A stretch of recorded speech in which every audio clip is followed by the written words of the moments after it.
యేసయ్యా స్తోత్రాలయ్యా నా దైవము నీవయ్యా. శుభోదయం. క్రీస్తునందు అత్యంత ప్రియమైన విశ్వాసులారా, సజీవుడు పునరుద్ధారుడైన యేసు క్రీస్తు వారి యొక్క పవిత్ర నామంలో మీ అందరికీ ఉదయకాల శుభాలు తెలియజేస్తున్నాను. ఈ దిన మన టిఎల్సి అనే దిన ఆహారంలో దేవుని యొక్క వాక్యాన్ని మన జ్ఞాపకం చేసుకున్నాం. అపోస్తలుడైన పౌలు ఎఫెసీయులకు రాసినటువంటి పత్రిక 4వ అధ్యాయం 30వ వచనాన్ని చదువుకున్నాం. దేవుని పరిశుద్ధాత్మను దుఃఖపరచుకుని విమోచన దినము వరకు ఆయన యందు మీరు ముద్రింపబడి ఉన్నారు. దేవుని బిడ్డలారా, ఈ ఉదయకాల సమయంలో దేవుడు శ్రేష్టమైనటువంటి 2 తలంపుల ద్వారా మనతో మాట్లాడుతున్నారు. ఈ భాగంలో మొదటి తలంపు ఏంటంటే దేవుని పరిశుద్ధాత్మను దుఃఖపరచుకుని. దేవుని బిడ్డలారా, శరీరధారిగా మన ప్రభువైన యేసుక్రీస్తు 33.5 సంవత్సరాలు భూమి మీద జీవించారు. 3.5 సంవత్సరాలు పరిచర్యలో ఎన్నో అద్భుతాలు, ఎన్నో సూచనలు, ఎన్నో ఆశ్చర్యమైనటువంటి కార్యాలు, అంతకంటే కూడా సమాజంలో అభాగ్యులైనటువంటి అంధకార క్రియల చేత పీడించబడుతూ బాధించబడుతున్నటువంటి వారిని విముక్తిని చేశారు, విడిపించారు. మనందరి కొరకు, మనందరి పాపాల నిమిత్తం ఆయన ప్రాణం పెట్టి మరి శిలువలో మరణించి సమాధి చేయబడి 3వ దినాన పునరుద్ధరణై తిరిగి లేచాడు.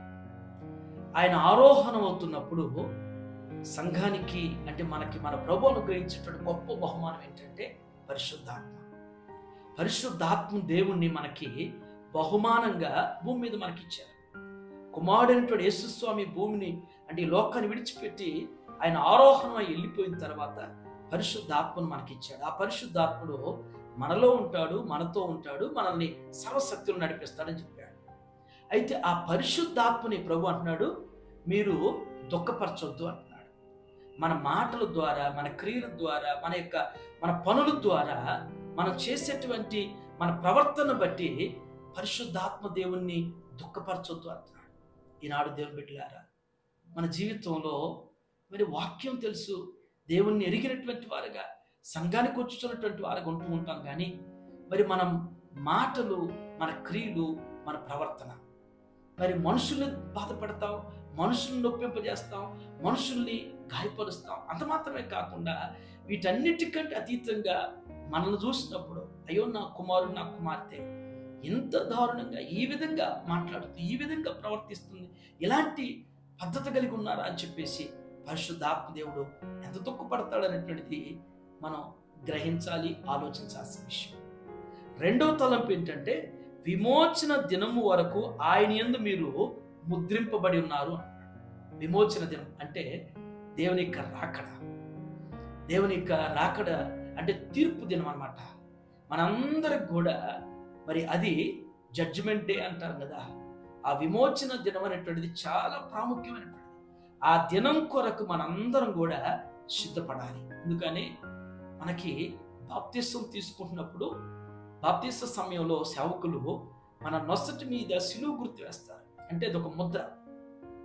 యేసు ప్రభువును గూర్చినటువంటి ఆయన మన కొరకు, మన పాపాల నిమిత్తం ఏ విధంగా ఆ సిలువకు అప్పగించబడ్డాడో, సిలువేయబడ్డాడో, ఆ సిలువను మన నొసటి మీద ముద్రగా ధరింపబడింది.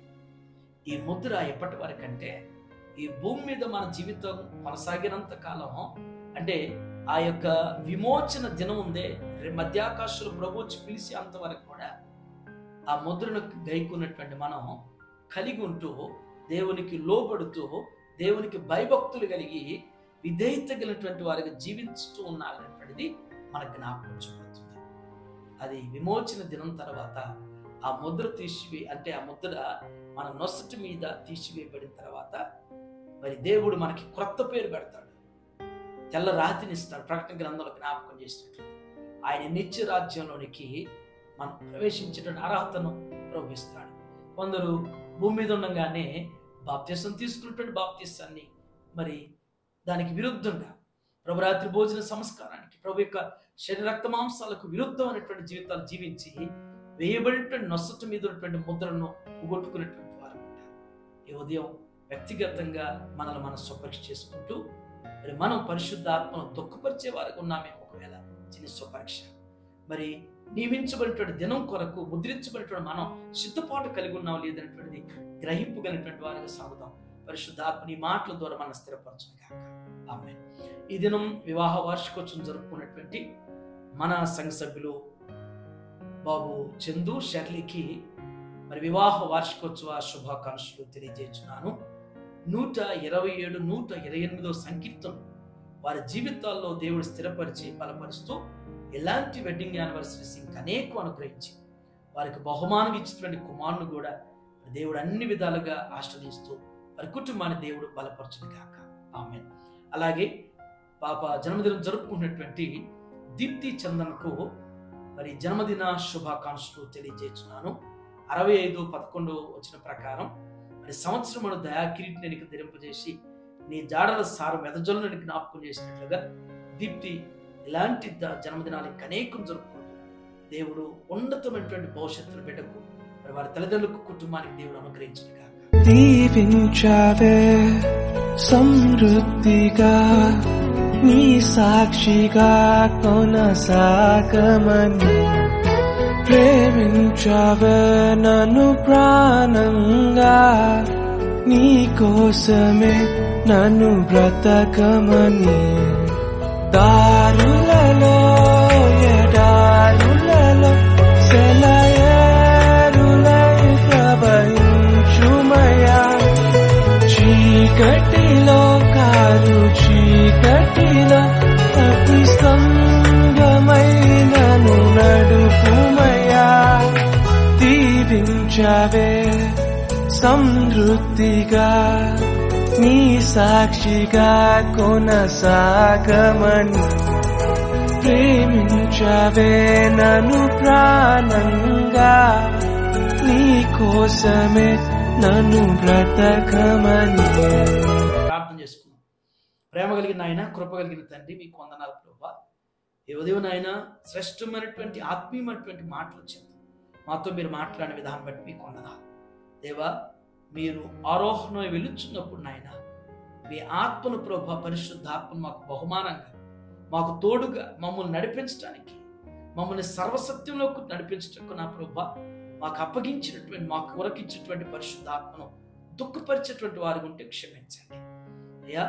గ్రహింపగలిగినటువంటి వారిగా నా ప్రభు గుర్తెరుగుతున్నా తండ్రి మా మాటలు మా క్రియలు మా ప్రవర్తనలు ప్రభు మీకు ఘనత తెచ్చే వారిగా మహిమ తెచ్చేటువంటి జీవితం జీవించే వారికి స్థిరపరచండి. విమోచన దినం వరకు ఆయన ముద్రించబడుతున్న మేము నా తండ్రి అయ్యా మీ నుంచి దూరం కాకుండా మీ సన్నిధి నుంచి దూరం కాకుండా అయ్యా మీ ద్వారా నాయన నిత్యం అంగీకరించబడేవారుగా అయ్యా మీ రాకడలో నాయన మిమ్మల్ని ఎదుర్కొనేటువంటి వారుగా మీ నిత్య రాజ్య ప్రవేశంలో నాయన కలిగినటువంటి జీవితం భూమి మీద ఉండగానే నియమక దినం వరకు కూడా మమ్మల్ని సిద్ధపరుస్తూ ఆయతపరచమని ప్రార్థన చేస్తాం దేవా. టీఆర్ఎస్ సన్నిధిని ఆహారం చూస్తున్న ప్రతి బిడ్డను ప్రతి కుటుంబాన్ని కూడా జ్ఞాపకం చేసుకుని ప్రభువా మీ వాక్యాన్ని వారి హృదయాల్లో స్థిరపరిచి బలపరచండి. వీళ్ళు చేరినటువంటి వారి పనుల్లో ప్రయాణాల్లో బాధ్యతలు మీరు వెన్నుంటి నడిపించండి ప్రభా. ఏదైనా వెడ్డింగ్ యానివర్సరీ జరుపుకున్నటువంటి బాబు చందును బట్టి నాయన తన సతీమణి దేవా మరి షర్లీని బట్టి మీకు వందనాలు ప్రభా. వారి దాంపత్యాన్ని మీరు ఆశ్రయించండి. వారి ఇరువురు చేసే ఉద్యోగాలు వారి యొక్క బాధ్యతలు రాకపోకలు మీరు తోడుగా ఉండండి ప్రభా. అయ్యా 128 దేవ మరి వారి జీవితాల్లో దేవ మీ లేఖనాలు స్థిరపరచి బలపరచి వారికి ఇచ్చిన కుమారుని మీరు ఆశ్రయించమని అన్ని విషయాల్లో కుటుంబాన్ని వర్ధలపచేయండి. అలాగే నా ప్రభా ఈ దినం జన్మదినం జరుపుకున్నటువంటి దీప్తి చందన్ను బట్టి ప్రత్యేక వందనాలు ప్రభా. బిడ్డకిచ్చిన దయాకిరీటిని బట్టి మేము స్తుతిస్తున్నాం. ఎలాంటి జన్మదినాలు ఇంకా అనేకం జరుపుకోవటానికి మీ కృప దయచేయండి. వీడికి ఉన్నతమైనటువంటి భవిష్యత్తును దయచేయండి. వారి తల్లిదండ్రులు ప్రభు మరి శాంతిలాల్ గారిని వారి సత్యమని మీరు ఆస్వాదించిన ఆయన వారి ఉద్యోగాల్లో మీరు తోడుగా ఉండి ఆర్థికంగా ఆత్మీయ కుటుంబాన్ని అభివృద్ధి పరచమని యేసు నామములో తండ్రి ఆమేన్. God bless you.